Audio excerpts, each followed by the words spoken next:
एकीकडे राज्याचं पावसाळी अधिवेशन आता अंतिम टप्प्यात आले आणि दुसरीकडे मुख्यमंत्री देवेंद्र फडणवीस आगामी स्थानिक स्वराज्य संस्थांच्या निवडणुकांच्या पार्श्वभूमीवर आमदारांच्या विभागनिहाय आढावा बैठका घेतात आणि यामध्ये मराठवाडा, पश्चिम महाराष्ट्र, उत्तर महाराष्ट्रानंतर आता पूर्व विदर्भातल्या भाजपा आमदारांची बैठक ही थोड्याच वेळात वर्षा निवासस्थानी आयोजित केलेली आहे। मुख्यमंत्री देवेंद्र फडणवीस आणि भाजपचे प्रदेशाध्यक्ष रवींद्र चव्हाण यामध्ये काय नेमकं मार्गदर्शन करणार याकडे आता लक्ष आहे।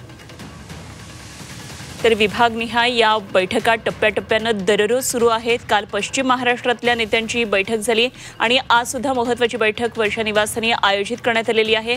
विधिमंडळ पावसाळी अधिवेशनाचा अगदी आता अंतिम टप्पा आलेला आहे। तर इकडे देवेंद्र फडणवीस भाजपच्या बैठका घेत आहेत आमदारांच्या। आमचे प्रतिनिधी ओम देशमुख या सर्व घडामोडींवर लक्ष ठेवून आहेत आणि आज उत्तर महाराष्ट्रातल्या आमदारांची बैठक आहे। ओम, काय नेमकी या बैठकीतली आजची रणनीती असेल? अगदी बरोबर आहे। खरं तर भाजपकडनं सातत्यानं बैठकांचं सत्र जे आहे ते स्थानिक स्वराज्य संस्था निवडणुकीच्या पार्श्वभूमीवर सुरू करण्यात आलंय। संघटनात्मक बांधणी असेल, आमदारांच्या मतदारसंघातील प्रश्नांची सोडवणूक असेल किंवा पक्षातल्या संघटनात्मक स्थिती संदर्भातला आढावा असेल, या सगळ्या गोष्टींचा आढावा स्वतः मुख्यमंत्र्यांकडनं घेतला जातोय। स्थानिक स्वराज्य संस्था निवडणुकीच्या पार्श्वभूमीवर भाजपकडनं जी तयारी केली जाते त्याचाच एक भाग म्हणून स्वतः मुख्यमंत्र्यांकडनं आता आमदारांसोबत बैठका केल्या जात आहेत।